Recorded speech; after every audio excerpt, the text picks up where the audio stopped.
Hello. Welcome to another episode of Coach Ani, the podcast. I'm really just trying to be consistent here with you guys. I'm going to say this.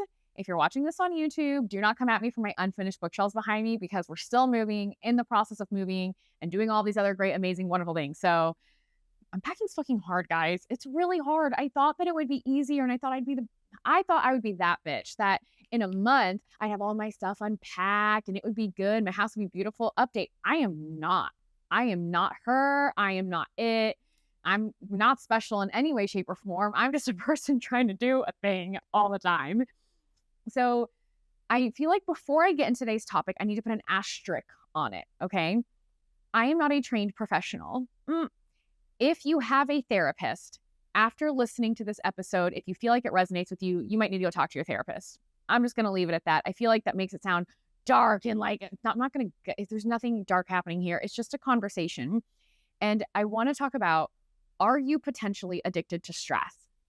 And I feel like this is a topic that has been reoccurring recently with clients that I work with, friends that I have, even honestly, people that just randomly DM me on Instagram. And I kind of want to tell you the two different conversations that came about where it's prompting me to talk about this. Now, we're going to be changing names. We're going to be changing dates. We're going to be changing sexes. You're not going to know who's who.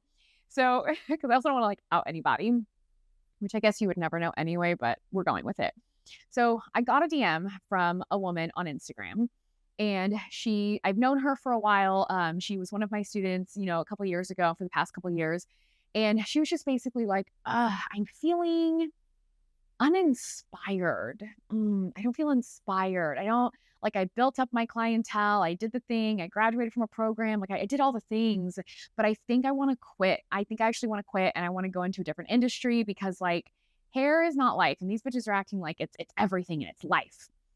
And so as we're talking, I told her, I said, I understand. They said, well, first off, I think you're kind of looking at it the wrong way because although you have great hair without extensions, and I have great hair without extensions, it's not about how we feel. It's about how our clients feel and the clients who don't have a lot of hair and who for them, it gives them confidence and it gives them happiness and it makes them feel like themselves. To them, I'm not saying it's life or death because hair is never life or death, but it feels life or death to them. I'm like, so although you keep saying, I want to make a difference, you already are making a difference. It's just not in the way you thought. And so as we continue, honestly, we were just DMing and it was probably 10 minutes worth of audios back and forth all the time. I would send 10, she would send 10, it was a lot of audios. But even inside of that, as we're talking, she's like, I want to change and this and that, and da, da, da. And I told her, I said, can I ask you a question? This is going to be weird. Do you know how to be happy? And she was just kind of like, what? I said, the question sounds cold and it sounds mean, but hear me out. When we are stressed, and this is science, guys, this is not Ani's feelings. No, this is science. When you are stressed and your body is in fight or flight mode, which happens to a lot of people. I know for me, my therapist has told me I've been in fight or flight for years. I actually had a chiropractor who was like, your body is fucking up because you're always in fight or flight. I ended up getting a kidney stone because of stress. And I had to call 911, guys. That's the most pain I've ever been in my life. I actually thought I was dying.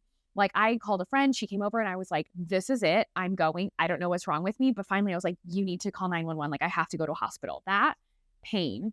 First off, I felt like a pansy because when I got to the emergency room, by then they'd given me medicine and the pain was subsiding. And I was talking to the nurse and I was like, I feel ridiculous now. It's just a kidney stone. And he's like, actually, they say kidney stones are more painful than giving childbirth naturally. And although I don't have children, I have spoken to other moms that are basically like, yeah, I would rather give birth than have a fucking kidney stone ever again. So when I tell you guys, I understand what stress does to the body. I say that as someone who went through it and got really fucking sick from it too, so not coming at you. This is from experience. So when you are stressed out and overwhelmed and your body is in that fight or flight mode, it not only releases adrenaline, but it also releases cortisol. And with that, if you are always in fight or flight and you are always stressed out, whether it be work, whether it be personal, a combination of the both, you kind of just get used to that.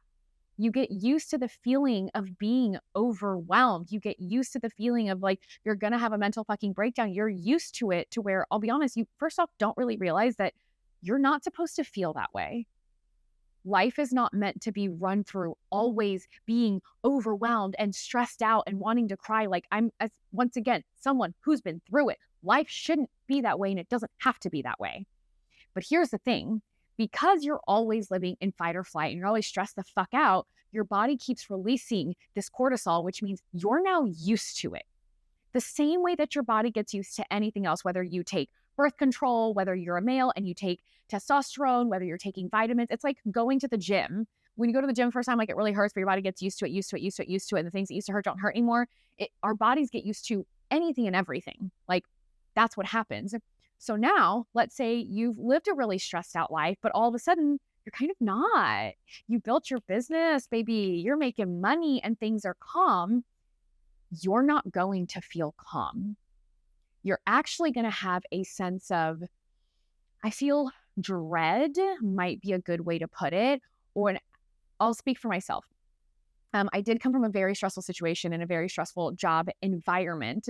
And now that I've been working for myself it'll actually be, oh my gosh, 10 months. It's been 10 months. My life is pretty stress-free. I'm just going to be honest with you. I'm never really stressed. I'm rarely overwhelmed. And if I am, it's generally probably something small that I'm overreacting to because of my ADHD, which actually that tends to happen. But I'm not actually super stressed anymore. And the first time I realized that, it actually made me stressed. Not being stressed made me feel stressed out because I was so used to being overwhelmed and stressed out and like teetering on a ledge of like, oh my fucking God, I'm having a mental fucking breakdown, to where I was like talking to my boyfriend. And I was like, I don't know. Am I forgetting something? Did I do something wrong? Like, am I fucking something up? Like, why do I feel so calm? Because I feel calm, that means I must have forgotten to do something that's going to mess me up later. And I kept on going, not like spinning. I wasn't like spiraling, but it almost was like a bit of a rabbit hole where I'm like, why do I feel so calm? Why do I feel so happy, dare I say? Like, ooh, to where then I started looking for things to be wrong. Now, I was able to curtail that very, very quickly. I realized what I was doing, and especially that I had someone like my boyfriend, which I'll say, for those of you that have significant others that have maybe said this shit to you, you might want to listen. I'm just going to say, like, I listen to my boyfriend when he says things. He listens to me. We don't hear each other. We listen. We are actively listening and really like, I don't want to say hearing what the person's saying, but like, we're really like processing it. And so I kind of caught myself on that where I was so used to the cortisol being released in my body and the adrenaline and always being in fight or flight that when things were good and are good, I was looking for something to be wrong because that was the norm. Being unhappy was the norm. Being stressed out was the norm. Not being able to sleep at night because of overwhelm was the norm. Like crying a couple times a week over with everything, that was the norm. That was normal for me. So to then experience something where I never feel that way, kind of threw me topsy-turvy. So when I was talking to this girl on Instagram, and I asked her, I said, do you know how to be happy? You have a great life. I know her business. I'm like, let's take a look at your business, the money that you're making, your family, your kids. I'm like, how many days do you work? She's like, 2, 3. I'm like, okay, so you work great hours, you make great money. All of your clients are obviously obsessed with you. You have a good home life, your kids. I was like, so why aren't you happy? Like, what is it? And it took her aback a bit, just like it had taken me when my boyfriend said things to me. And she really thought about it. She's like, oh my God. She's like, my husband has said that before, that I don't know how to be happy. And she is dealing with like personal traumas from like way back when and all these things. And all those things do come into play, guys. If you have experienced trauma at a young age or even younger or just recently, really, it doesn't matter. You're still used to that. You're used to that cortisol. You're used to fight or flight. You're used to that stress. And so then as we kept talking about it, like we just kind of like unpacked it, where she was like, I'm gonna have to talk to my therapist about this. I'm like, you might want to, because sometimes it takes someone from the outside being like, you have everything you want. Why are you not happy? Which I want to put another big asterisk on this. There's going to be, I think, a lot in this episode. Loving your business, but wanting to grow it does not mean you're addicted to stress. Loving the money that you make, but wanting to find ways to make more money or passive income, all these things, that does not mean that you're stressed and overwhelmed and addicted to stress. I'm a firm believer of growing and growth. I always want more. And I use that, I'm doing air quotes because I use that term. I feel like that's like a dangerous term to use, but I want to provide more value. I want to be more helpful. I want to create a bigger impact. I don't look at the things I do and say, I want to make more money, more money. That's like, yeah, more money's great, but what does money bring me? Money brings me freedom. It brings me this house. It brings me the books you see in the background. Like, my boyfriend and I get to do things, but it's the freedom and the space that I truly love. So bear in mind, if you are a person who's always looking to like almost like one up yourself, there's also really healthy ways to do that I truly believe in. So I'm not addressing those people, bear in mind. I'm addressing those of you that when things are good, you're nitpicking like a motherfucker to make things bad. You're actively poking and prodding to make something be bad, whether it's shutting down your business to start a new like endeavor or whatever it is. Like, and once again, there's a healthy way to do it, but not with the girl I was talking to. I was like, it seems like you want to leave A because of ego, but B, like you're looking to upend your life again because you're so used to the stress. You're used to that.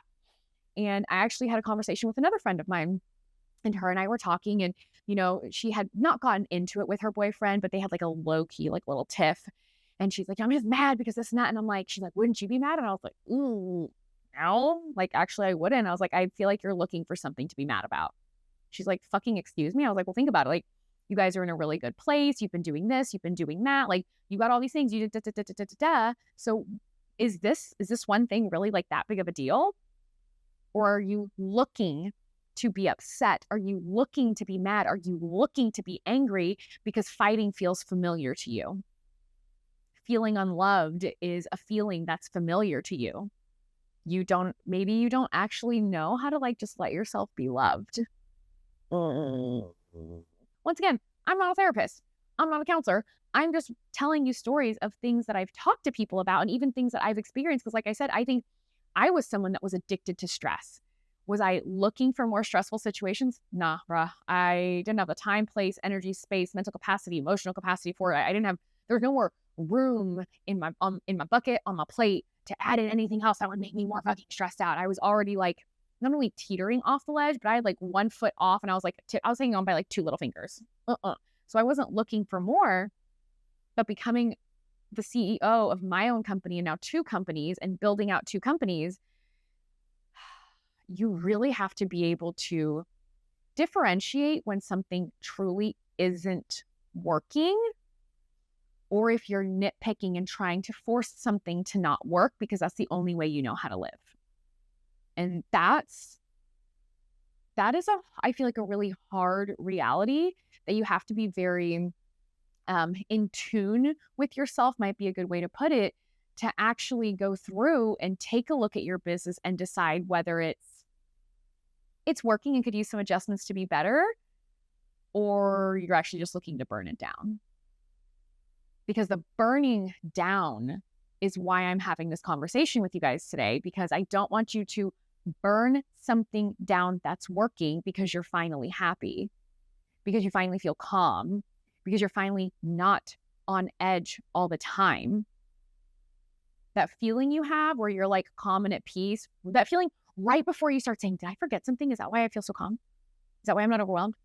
Is that why I have time off? What the fuck did I forget to do? Right before that feeling right before all of those statements, that's actually what you're looking for. That generally tends to be happiness and calm. I'm not gonna lie, guys, it took me a second to get used to. Like it was not, I don't want to say it wasn't an easy feeling to get used to, but it did take me a minute because it was new. Because I spent 5 years overwhelmed and stressed out. Half a decade. That's a lot of time. I'm only 33. That's a lot of time to spend feeling that way, And at the time I was 32. Yeah. So I really wanted to bring this to your attention in hopes that maybe you start to analyze your own patterns and behaviors. Just like I did. I am not exempt from this. So bear in mind, I'm not throwing shade. I'm not exempt. I was that bitch. Wasn't the bitch to put my house together, but I was the bitch to overanalyze everything.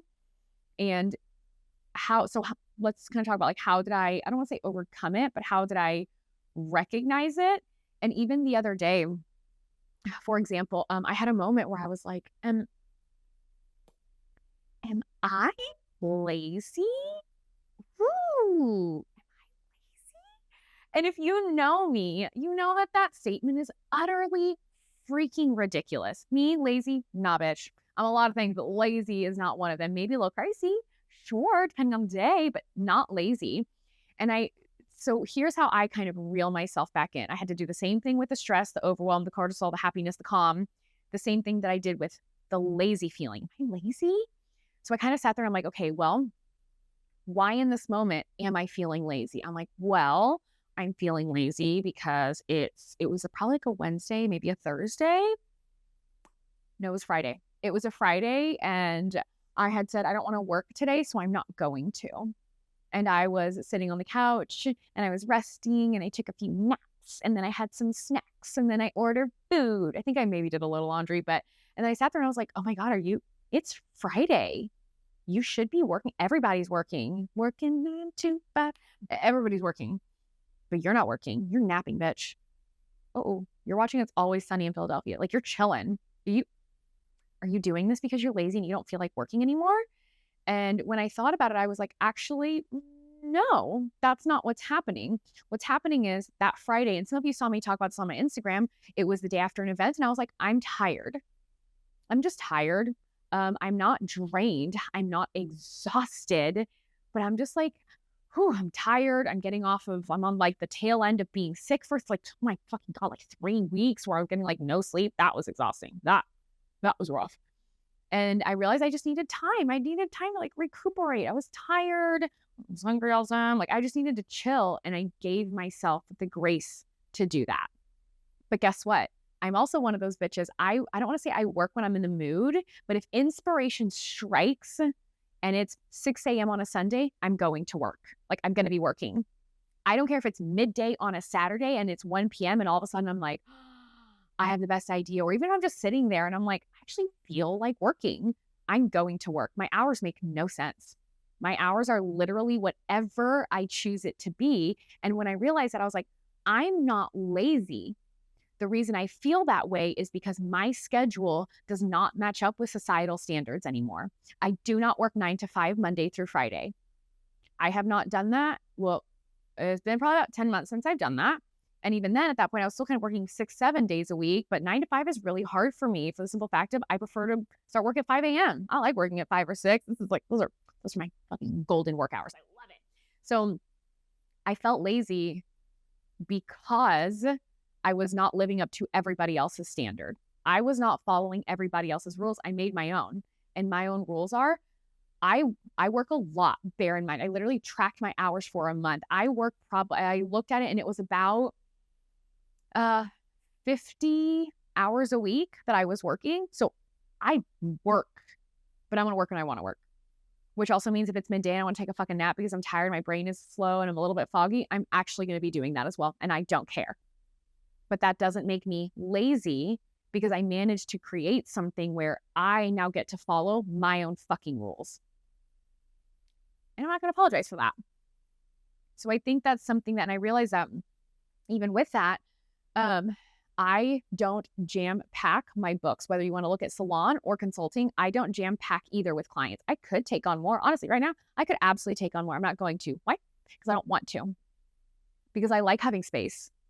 I like having freedom. I like not overwhelming myself with so many projects just for money, money, money, money, money, that all of a sudden I don't have time for me. That does not work for me. I am my own number one client, and that's how I look at it. I have one ongoing consulting client at all times, one coaching client, and that's me. I take slot number one. So anything at this point that might jeopardize my happiness, my calm, my freedom, the schedule that I've created, anything that might jeopardize the work that I put out and the high level and expectation of the work that I have for myself, I will not tolerate that. None of that works for me. And I'll say, so I started working with the Luna Method. I'm a trainer for them now. And it's so funny because I was talking to the owner, Ashley, and she literally told me the other day, she's like, you are way too hard on yourself. You need to stop doing that and remember that you are learning something new, which by the way, your work looks great. This is amazing. Move one little hair, da, da, da. It was minor things to change. But she's like, I've had people be like, you're so hard on yourself. Ha ha ha. But I feel like that was one of the first times that someone was legitimately like, you need to stop. You're doing a great job. Wow, this is amazing. You're way too hard on yourself to where that's actually not good. And I was like, am I so hard on myself? Like, why? And I have to, once again, stop and ask myself, well, why am I being so hard on myself? It's number one, that the expectations I have for myself are incredibly high. I know what I'm capable of, and I will continue to push that envelope in every area of my life. And once again, nothing I'm ever going to apologize for. I think there's nothing wrong with that. But I also think it's important to remember, like, I'm not sitting like berating myself. I'm not like, you stupid idiot. You're fucking horrible at this. Yeah, you suck.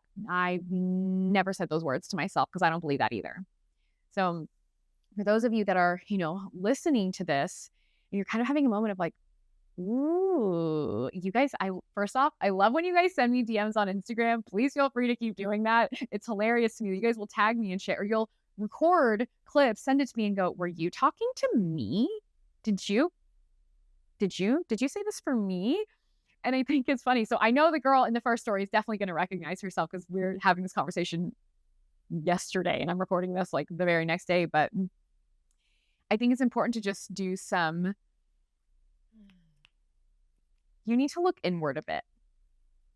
And if you feel like you cannot look at yourself objectively, which once again, I will say is not easy, it's hard. Ask someone you trust. Just ask someone. It might be your husband, it might be your wife, it might be your best friend. But once again, this needs to be someone you trust that actually knows you, that maybe might also potentially be willing to call you on your shit, but for the best of intentions. Not someone who's going to try to like manipulate you or like gaslight you because they need something from you. We don't play that game this year. Not in 2023, guys. So there's a chance that you might be trying to burn something down because you're actually just happy for the first time. And if that's the case, get a fucking hobby. Don't burn your business down. If you need a challenge, and I'll say like, for example, like the extension method I do, Luna, that's one of the things I love about it is a challenge because it's so customizable and it's not just like different section size for different densities. Like it's way more than just that, where you can, this is the best example I always give. You can look at one bead and Ashley, the owner, can be like, that is a perfect bead. And then you look at the next bead that does not look like that first one. It looks different. And she'll be like, this is actually a perfect bead too. And let me tell you why. She's like, even though the hair is doing this and this is happening and this shape looks a little bit different than this shape, if you look at their follicle, if you look at their hair growth, if you look at the pattern, she's like, it's actually still perfect because it's fall. And I'm just like, wait. So you mean to tell me two beads can look different, but still be absolutely perfect? And I get to be the artist and I have to use my professional opinion and my knowledge and my skills to dictate what is or isn't right? That is a challenge. It's not a bad challenge. To me, that's a good challenge because now it opens up the space where there are not rules, there are guidelines, but I get to be the artist and have fun inside of those guidelines. And I love that. So for me, learning something new like that wasn't a burning of my business. I do love that challenge. Challenging myself is really, really fun. It's probably why I love and I hate CrossFit. It is so hard. I just went back after being gone for a month and a half because I was sick. And when I tell you, it beat my ass. I mean, freezing hurts. So challenge yourself. Yeah, that's great. Stop trying to burn your fucking business down. Things have to change. Another thing someone had said to me the other day, they were talking about tattoos and they were just like, my God, she was like, I have so many tattoos. And she was like, and normally they don't hurt, but recently, God, they really hurt. And I was like, yeah, it's because you're not traumatized anymore. You healed your trauma. I want you guys to know that many a times that I've known people that they're like, tattoos don't hurt at all. Tattoos feel good. I love the pain. I'm like, you've trauma. You need to actually talk to someone. And once again, not a therapist, but I've seen it enough now. And I talk to a lot of people. generally, when you have internal emotional trauma, you almost try to not justify or validate it, but you try to minimize it by physical pain, which is tattoos. My tattoos hurt like a motherfucker. Especially the last one I got. That one hurt so bad. And I was talking to a friend of mine and she's like, that hurt? That didn't hurt for me. I'm like, all right, let's hear. Traumatized that shit fucking hurt. But little things that I feel like no one wants to talk about or really be called out on because it's a touchy subject and it's hard. Like when my therapist told me I had PTSD, I was like, nah, what? And it takes a minute for you to realize that there's actually nothing wrong with you. You are not broken. There is nothing to fix. There's just healing and growing.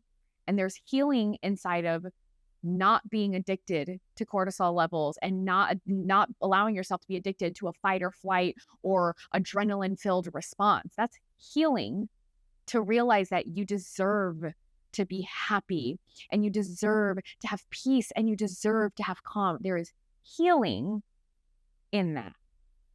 It's not fixing shit. I hate when people say like, oh, just, a little something wrong with them. There's nothing wrong with you. You're not broken. You're just here to heal and grow. And that's kind of part of the human experience. So I say so a lot. I just realized it. I hope, it's a filler word. I hope that listening to this podcast, this episode, has maybe set off a little light bulb for you, even just a small light bulb. It's just a teeny little guy. It's a night light that's out in the hallway on dim, and that's okay. But I'm hoping that this has maybe allowed you to see yourself in a different light and potentially realize the actions that you are taking for the wrong reasons could be detrimental to your business if you don't give yourself time, space, and grace to address them exactly as they are. And sometimes, guys, it can be as simple as removing yourself from the people that you're currently around. If your friend group is not it, I'm going to say something so mean that I feel like people are going to come after me for, but I'm going to say it. I have no problem burning bridges.